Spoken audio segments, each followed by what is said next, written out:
gather round, we've got a story to share. Richie and John, they always care. Championing voices, fierce and strong. Tune in, turn up, you can't go wrong. Life and love, they're here to fight. It's Newsday Tuesday, let's take a stand. With Richie and John, let's shake the land.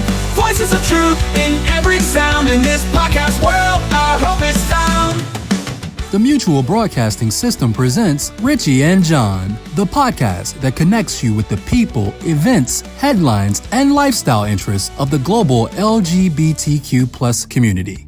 Here's Richie Roy and John McMullen. Hello, and welcome to another episode of Richie and John. It is the last episode of 2024. We are headed into the new year this evening. If you're listening on Tuesday, when we drop the new episodes, the new Newsday Tuesday episodes. And I'm here, of course, with my co-host, John McMullen. John, happy end of 2024. Yeah, happy. And hopefully we'll be happy in 2025. I mean, I know we've got some challenges coming, but in other ways, I'm really happy to put this one into the books. Yeah. You know, I heard someone recently said something that I loved the way that they put it. They said, let's make 2025 the best, worst year on record. Yeah, for sure. So I thought that was a good way to put it. So let's make it the best, worst year ever. We have a bunch of stories for you, and the first story we have is it's a win. It's a rare and awesome win. We've talked, of course, on the show a lot about Robbie Starbuck and his efforts to strong arm companies into rolling back DEI and LGBTQ sort of inclusion and support. And a lot of companies have folded like cheap suits, but not a company that we actually have talked about before that we love. This is a company that I was absolutely certain that if he even tried these shenanigans, that they were going to put up a brick wall. And they make me so proud to be a native son of the state of Washington. Yeah. And so it wasn't Robbie Starbuck this time, but it was, one of his fellow travelers. But in a bold response, Costco defended its commitments to diversity, equity, and inclusion programs, despite a shareholder proposal challenging those initiatives. The proposal was submitted by the National Center for Public Policy Research, which has been labeled a, quote, reprehensible radical right group by Value Edge Advisors. And they called for a report on alleged risks associated with DEI efforts. During the January 3rd shareholders meeting, the proposal cited several companies rolling back DEI commitments due to potential legal and financial exposures. Yeah, that, of course, is the date that they are scheduling this coming year's shareholder meeting, which will be in just a few weeks from now.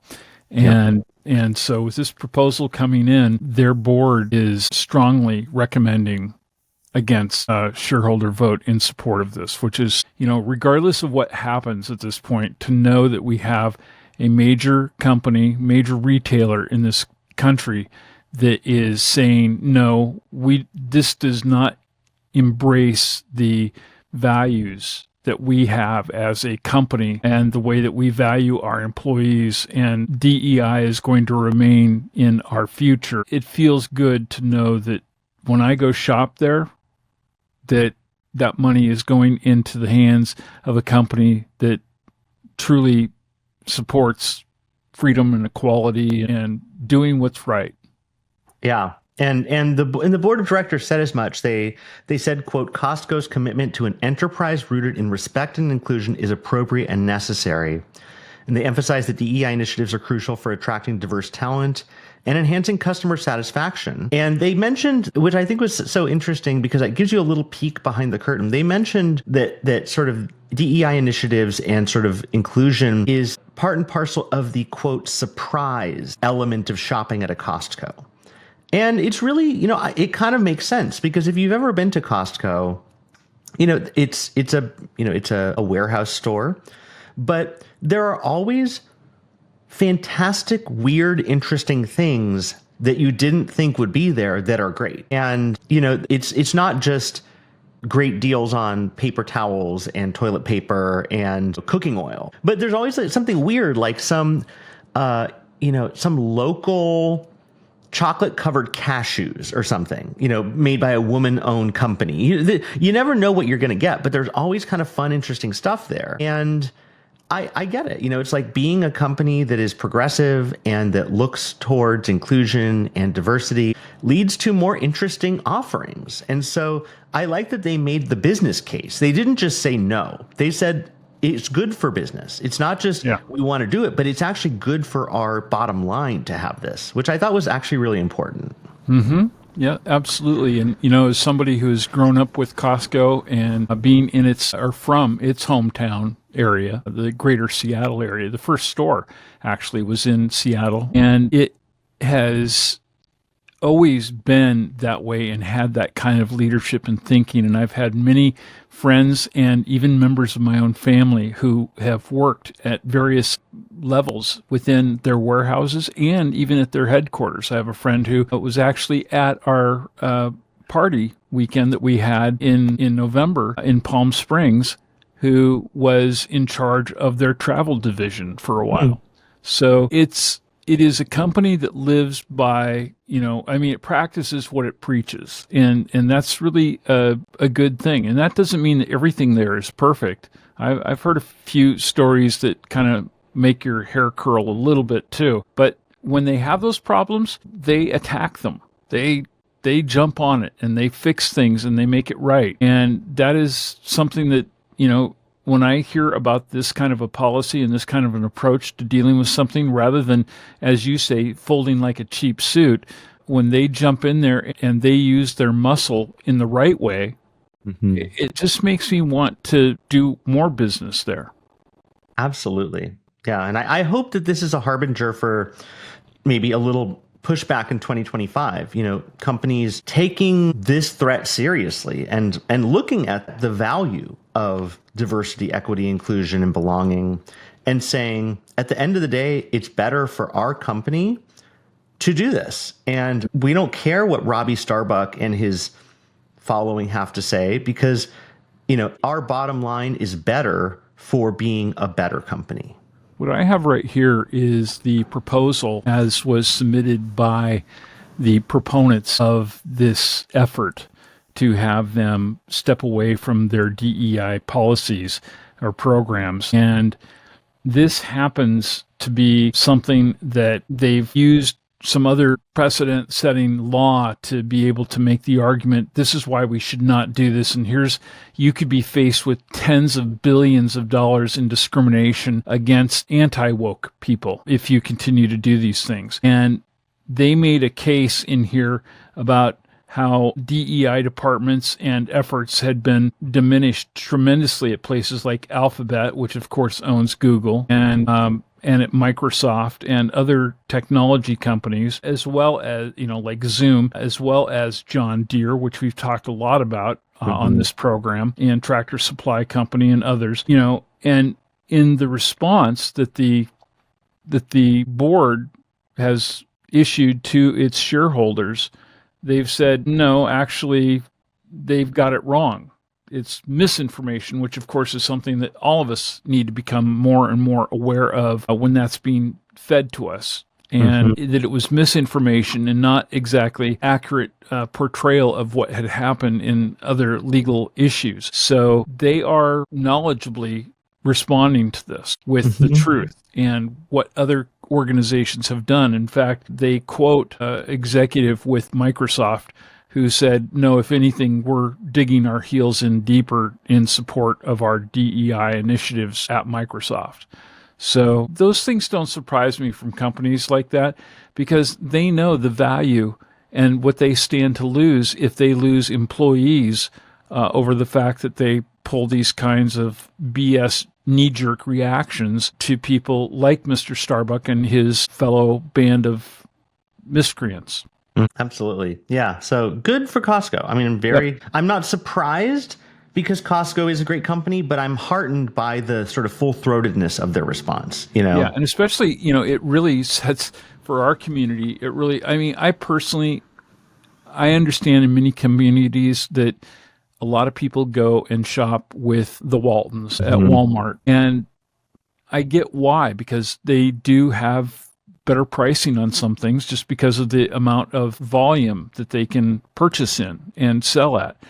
But there is a distinct difference when I look at the value of shopping with a company like Walmart or Costco, which is, in Walmart's case, their equivalent is Sam's Club. And when I see a company that is doing the right thing by comparison to one that just caved in on us, may as well have just dropped the whole warehouse on your head, it's an easy choice. It's an easy choice. And for, $35, $45, premium membership for $100 a year, which you're going to more than save money on. And in many cases, I know in our case, we always get back more than $100 each year in our, executive membership with Costco, because you get a portion of your purchases back at the end of the year.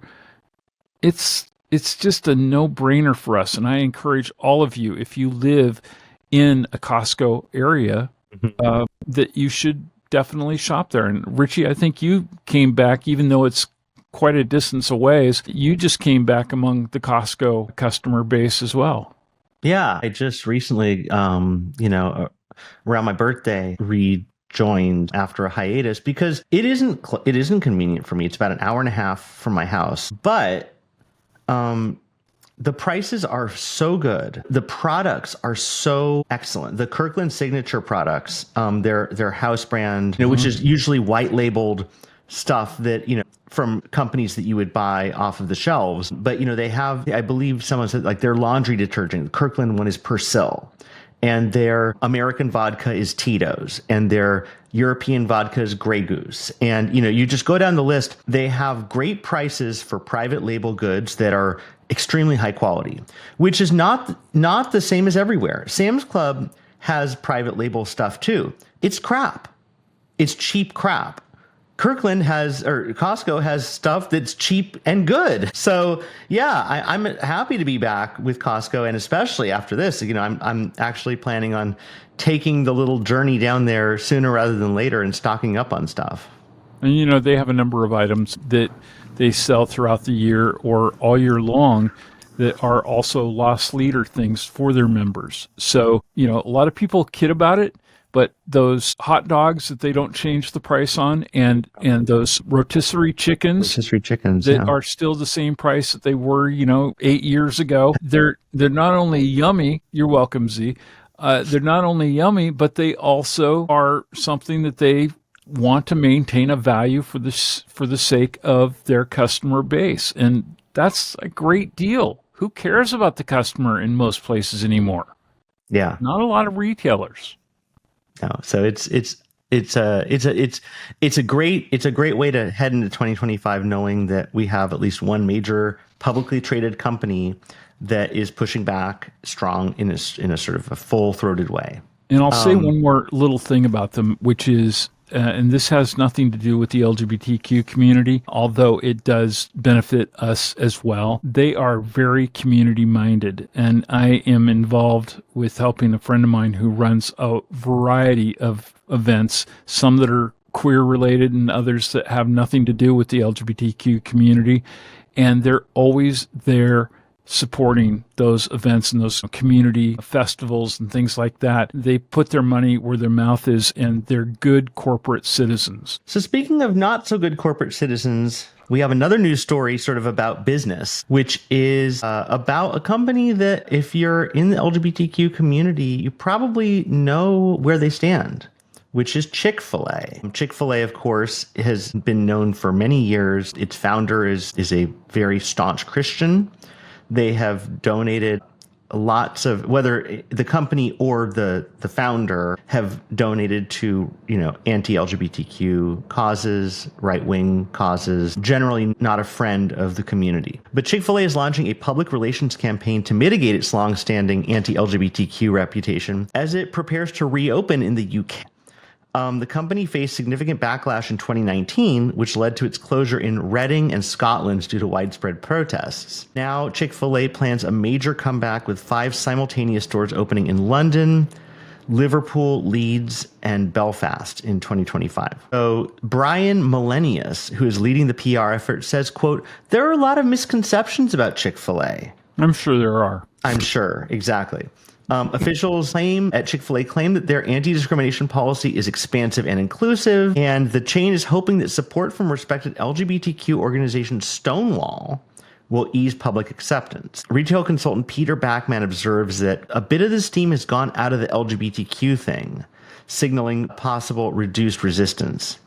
Chick-fil-A aims to invest $100 million and employ 500 people in the UK by 2027. But the push there follows years of controversies linked to its anti-queer donations and positions. Mm-hmm.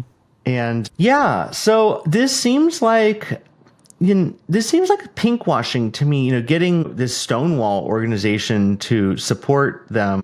As far as I'm concerned, it's kind of, too little, too late. I mean, it's like the original sin. Chick-fil-A's founder is not someone who supports our community. And the company and the founder for years worked actively against us. Mm-hmm. And just saying that they have an anti-discrimination policy that's expansive and inclusive, it's in the DNA of the company. They're not open on Sundays. I mean, they let us know where they stand, and where they stand is not in support of our community. But Richie, in all fairness, don't you think that chickens should be allowed to go to church too? I guess they should. Wouldn't it make more sense though for chickens from Church's Fried Chicken, not Chick-fil-A? I mean, Church's, it's right in the name, yeah. So, I guess they're expanding. I mean, Chick-fil-A has been expanding aggressively for a while. They made a big push in New York City. They're everywhere now. They're very, very popular. And I have to say, talking with our friends in social media who are queer people, gay, bisexual, transgender folks, they go to Chick-fil-A not infrequently, and I'm always astounded by this. I haven't had Chick-fil-A in decades, literal decades, because as soon as I found out what they were all about, I was like, I don't need to eat a shitty chicken sandwich. I can eat something else. I literally just don't need to eat that. So it's always very dispiriting to me. Again, this retail consultant saying that a bit of the steam has gone out of the LGBT thing. I mean, I guess it's just people, I don't know, just aren't paying attention. They're tired. They just want to eat a stupid chicken sandwich with a pickle on it. Like, I don't know. I wish, because we talk a lot about what to do with these companies who drop DEI, who drop LGBTQ. And the way to do it is through either letters or calls, but really our pocketbooks. Yeah, but that's really the only way it really makes a difference. And that only works if we're united and we're actually doing the work. And I get the sense that at least with Chick-fil-A, a lot of folks aren't doing the work anymore. Well, look, I have an idea. Mm-hmm. For those of you who are having a hard time making the cut from Chick-fil-A, my recommendation is you get yourself a Costco card. And for less than what it's going to cost you to have one meal from Chick-fil-A, you can go to Costco and get one of those rotisserie chickens and have a few meals and have it be a lot tastier and know that it's going to somebody who respects and supports your life. Absolutely. Yep. I love that idea. And I will say I will throw out an option there, which is, I think a better sandwich, and a company that does not have that reputation, is if you need that fried chicken sandwich, Popeyes does not have a history of actively working against our community. I mean, they are a big company. I'm sure that that their labor practices aren't the best, like all fast food companies. I'm sure that sourcing ingredients, they are not the finest. But if you really want to eat a crappy fast food chicken sandwich, just go to Popeyes instead. Let's do that. Let's take some baby steps. And it's frankly a better sandwich. But we have Chick-fil-A is making the push into the UK. We'll follow this story and see how it goes. Because it sounds like, folks in Reading and Scotland, in 2019 were not having it.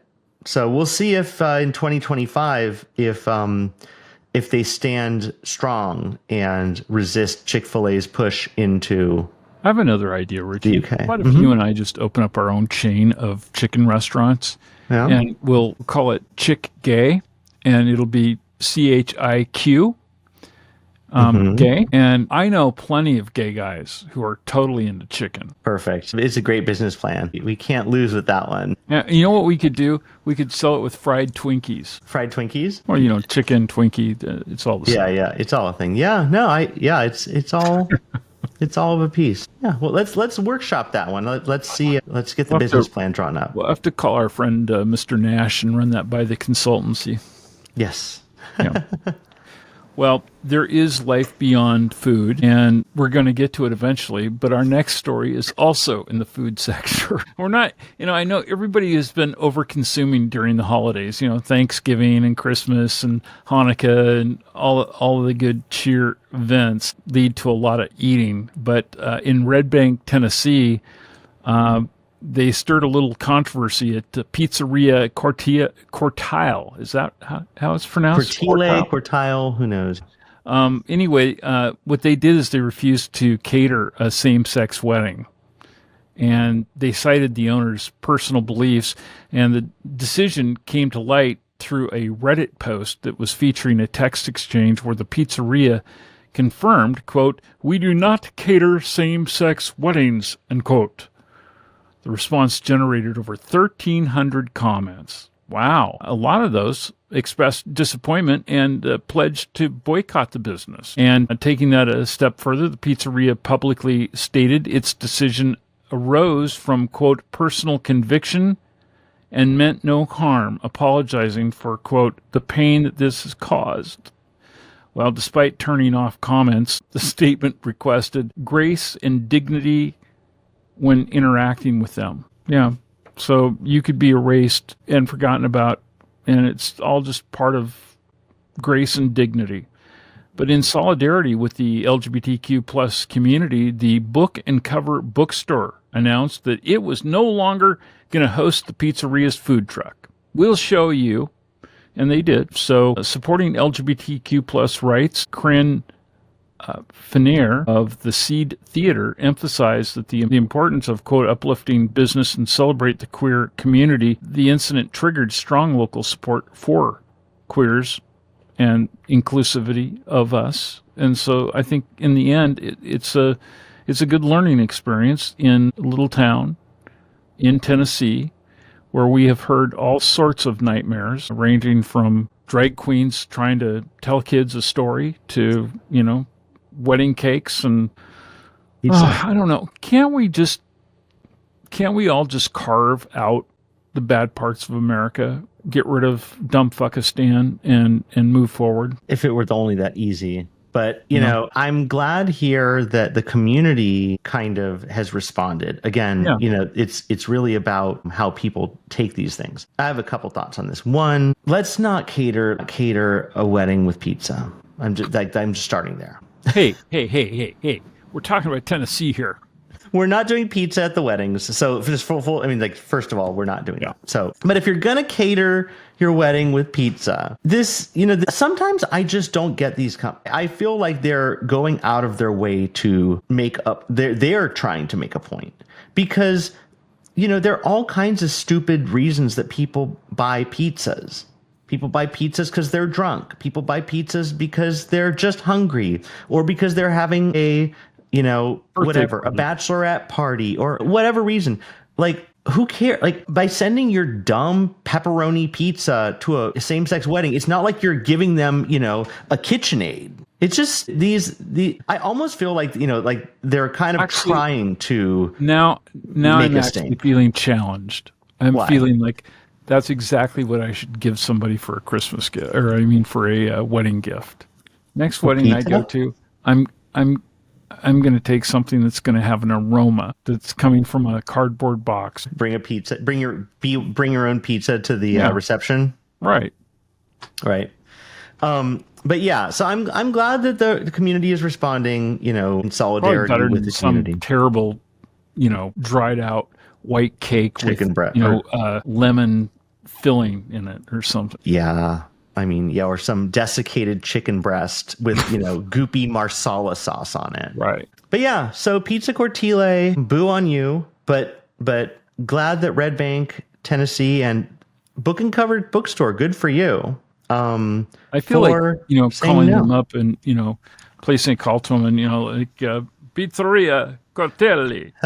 Yes, I need to order 25 pizzas. Make them all pepperoni and please add extra cheese because we need the grease because we can't afford lube anymore. And this is going to our special. No, this is for an orgy of all men. Yes, all men. Currently pulling it up. I'm looking at their. So it's wood-fired pizza. They use locally grown ingredients whenever they can. Honestly, the place, I think the place looks kind of cute. I think that they kind of... think that they've got a hidden gay gene in there. I don't know. I feel like they've shot themselves in the foot because looking at the pictures, I mean, when you're a kind of artisanal wood-fired pizza, cute place with rustic kind of patio, your clientele is not going to necessarily all agree with you on your hardcore stance. What in the hell? Who's calling me? Hang on just a second. Hi, I'm doing my podcast right now. Say hi to Richie, and we'll call you back later. Okay. Was that Gatsby? No, that was Austin. Somebody else Austin, was okay. Here for our Richie and John pool party. Yeah. Okay. Anyway, as you were saying. Yeah, so I feel like, if you're going to kind of lean into wood-fired artisanal pizza with, kind of a cool, rustic, outdoor pavilion, your customers aren't necessarily all going to agree with you on your politics. It doesn't, maybe stick to your business, maybe just do what makes economic sense. I know that sounds, I don't get what they win out of saying we're not going to cater your wedding with our stupid pizzas. But whatever they were trying to do, they failed because they are now not. It's now a PR nightmare for them. It's a PR nightmare for them. And good. I mean, I'm glad that this Reddit post caught fire. I am too. And by the way, let me tell you something. You know what else you can get at Costco? A very tasty big pizza. For less money than probably what they charge. That's true. They actually do have good pizza there. Yeah. And I've actually heard that from numerous sources that their cauliflower crust pizza is excellent. Yeah. I've not had it, but I hear that one's very good. I am. I'm fond of it. However, I will say that in all fairness, not everybody can be Costco. So, but if I'm going to go take a pizza to a wedding, I'm going to go to Costco and get it. Yep. So we have a story on book bans, a subject near and dear to our hearts. We talk about book bans a lot on here because a lot of localities are constantly trying to ban LGBTQ related books that are just even about kind of decency or, books that tell the inclusion, truth. Books that tell the truth. The onslaught is constant and real. But this is an interesting one. In the Texas Panhandle, a school district initially removed the Bible from library shelves. That story.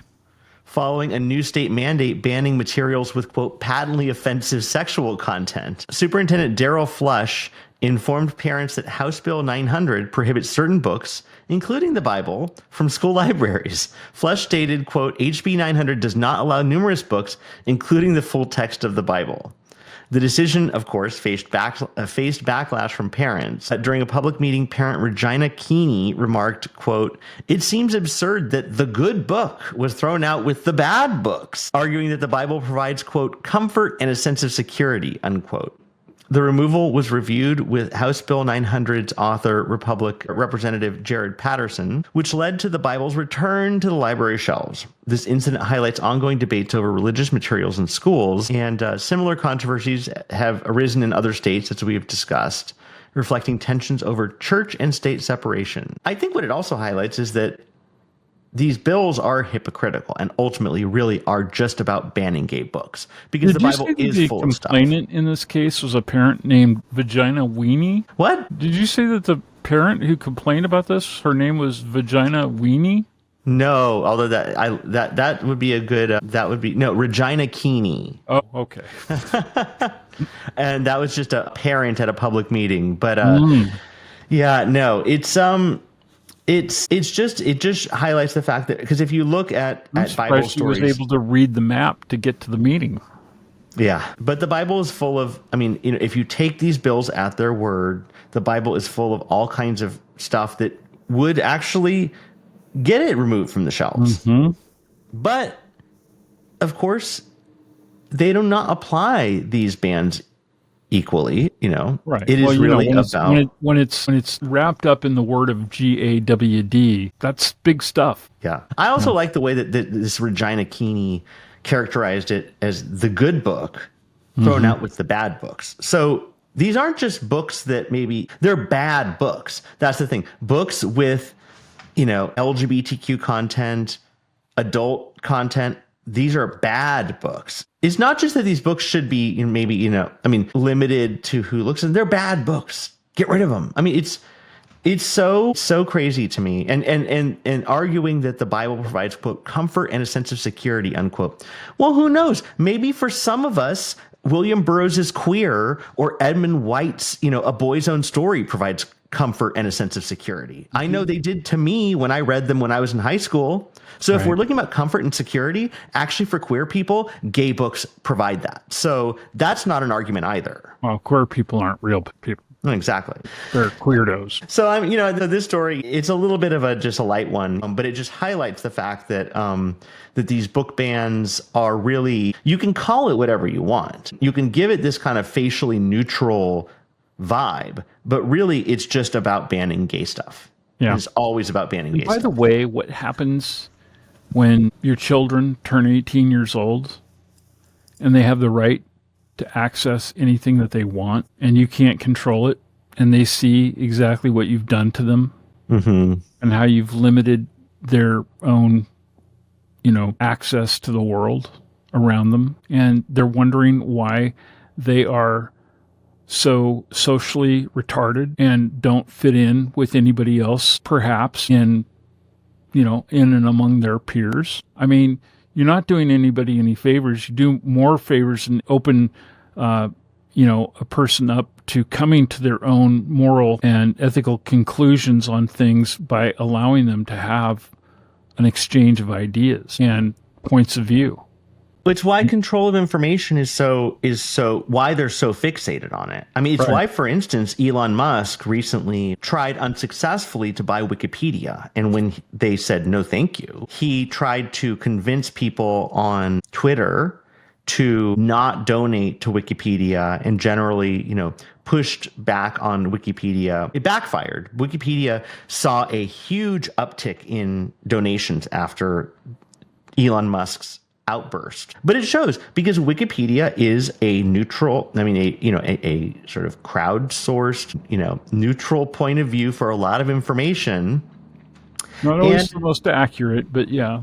Yeah, not always the most accurate, but by and large pretty decent because of the way that it is, the editing is available to multiple people to do. It's not a single point of authorship. And so sometimes, people will go and edit an article and put in inaccuracies, but by and large, those end up getting edited back out. Wikipedia is pretty good, but Elon Musk does not want there to be a kind of freely accessible place for general objective truth to live. Because why would you want that when what you can do is have a platform that you control that is, quote, free speech, as long as it's what Elon Musk likes. And the same thing with these book bans. It's the books in the library can exist as long as we like them, because we like the Bible. So even though there's rape and pillage and murder and incest and all kinds of shit in the Bible, we'll just keep that fine. But the penguin that has two daddies is has to go. So In any case, information matters.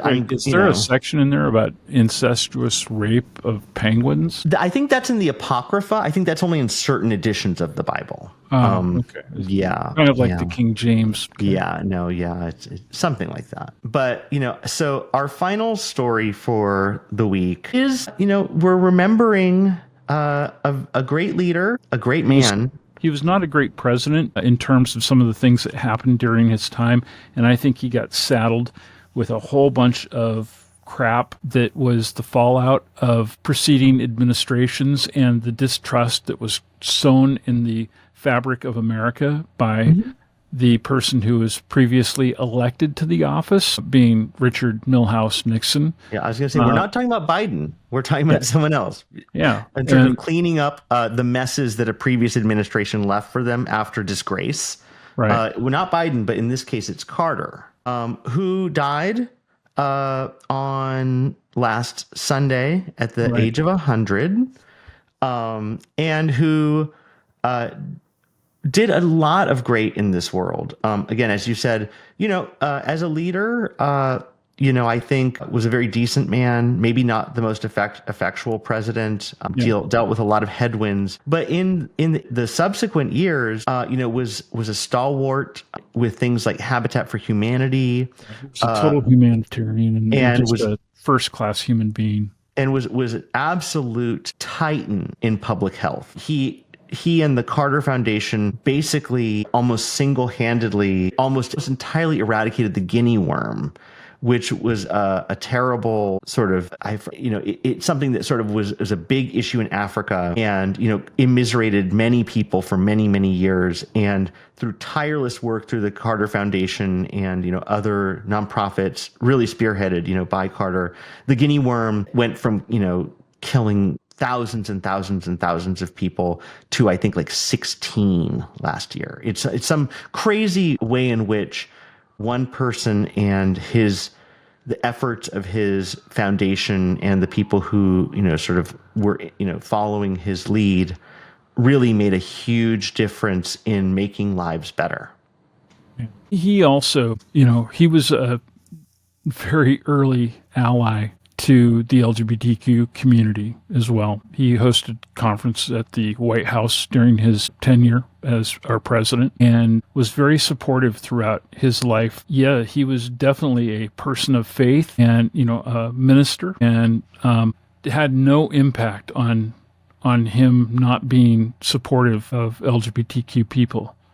And I remember I had the opportunity to be in his presence on one occasion, and that was in Los Angeles at the Democratic National Convention that Al Gore was the nominee.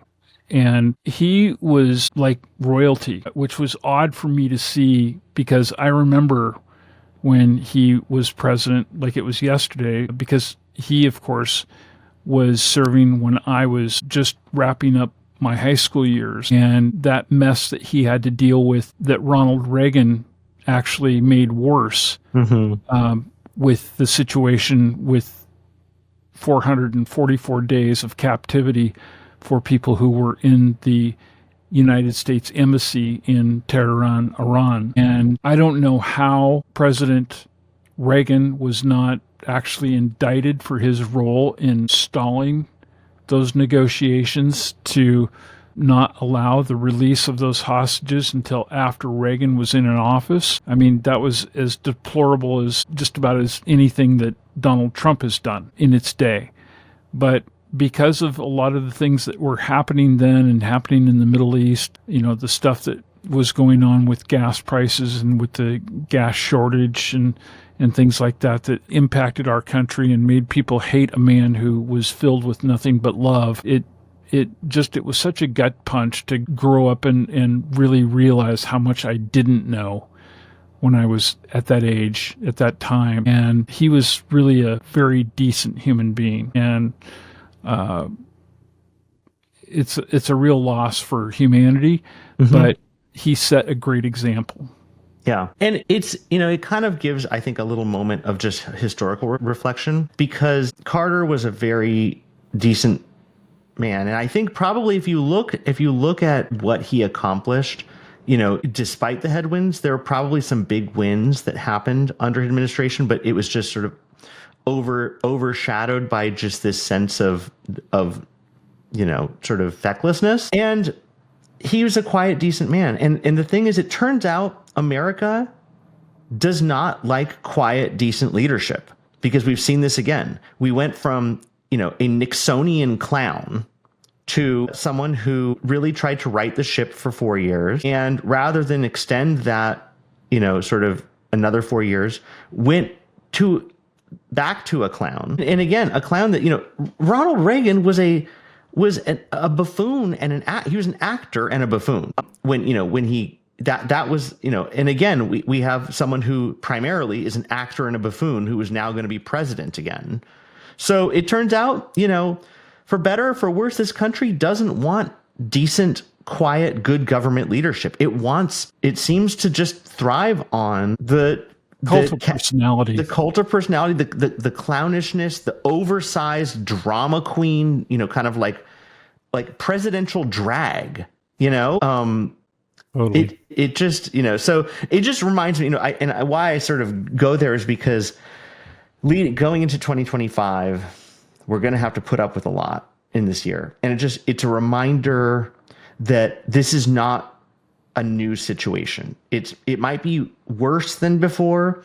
It might be different in degree, but it is not in keeping with some of the American ethos that we've seen over the course of the 20th century. Well, I know that in recent weeks, we have shared with you that we think that you need to probably put the brakes on some of your consumption of media, take a media diet, as they say. But I've been even rethinking that, Richie. Oh, yeah? I know that that's kind of the centrifugal forces are pulling us that way. And it feels like a good way to cleanse ourselves of all this toxicity that we've been going through for the last too many years.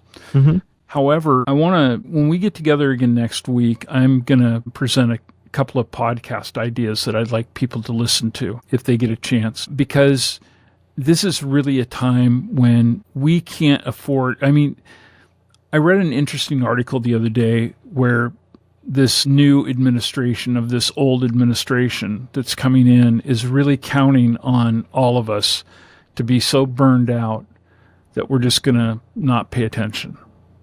And there are people who are paying attention, fortunately, but we may need to moderate some of what we're consuming.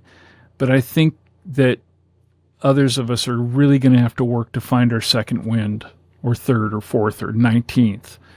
Because we really have our work cut out for us between now and 2026. And it's going to be really important that folks get involved at a very grassroots level, because the disinformation campaign is only going to get worse. And even if it's just you spending time with us each week, being able to put things into bite-sized pieces that are going to be important for you to communicate to your friends, to your family members, and stuff like that. I encourage you to not tune away from things because, it's the news and that's just more bad news, and more bad news just makes my life, really terrible.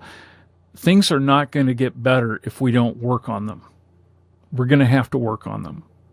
We have to face them. And I'm hoping that over the next few weeks, we'll be able to offer you some ways to do that in a way that you're not over full of stuff, so that you don't burn out again, but at the same time where, you're determined. And I've been talking with a lot of friends and colleagues and such over the last couple of weeks, and everybody that I've spoken with is like, we can't give up now. We have to come closer together, not go apart, because that's what the other side is counting. Absolutely. Yeah. So yeah, I'm excited to hear, and I'll come with some podcasts myself. I think podcasts are actually a great source of information because they are periodical. They're usually weekly or maybe bi-weekly, and that's a good cadence, I think. I think the cadence of daily or multiple times a day news is unsustainable, I think, for any of us. I think it's drinking from a fire hose. It's exhausting. And a lot of times the news is undigested and ultimately turns out to be full of falsehoods, half truths, bullshit. And if you're getting news that is, a step removed, whether it's a weekly thing like the New Yorker or Pod Save America or whatever the case may be, there's been at least a little time to digest, to do some fact checking, to present some alternatives and solutions. So I think the podcasts are great. I'm looking forward to having this discussion because I do think that is a medium that is actually very well suited to being both well informed but not exhausted. Yeah, I'll give you one quickie right now that if you want to go check something out before we get together again, maybe check out Politics Girl, and I think you'll find it healthy for your mind. Okay, I'll check that one out. All right, but until next time. Great week. And hope everyone has a great beginning to the new year. In the meantime, as always, if you want to reach us, richieandjohn.com is the place to go. It's our website. You can send us a message on there. It has our phone number. It has resources. It has all the stuff is there. So richieandjohn.com. If you want to call us and leave a message, it's 878-768-8825. But until Saturday, when we talk to you again, have a great beginning of 2025. And John, I hope that you pop a bottle of champagne tonight, and we will talk again soon. Absolutely. Have a very happy new year. And remember, go Costco. Yeah.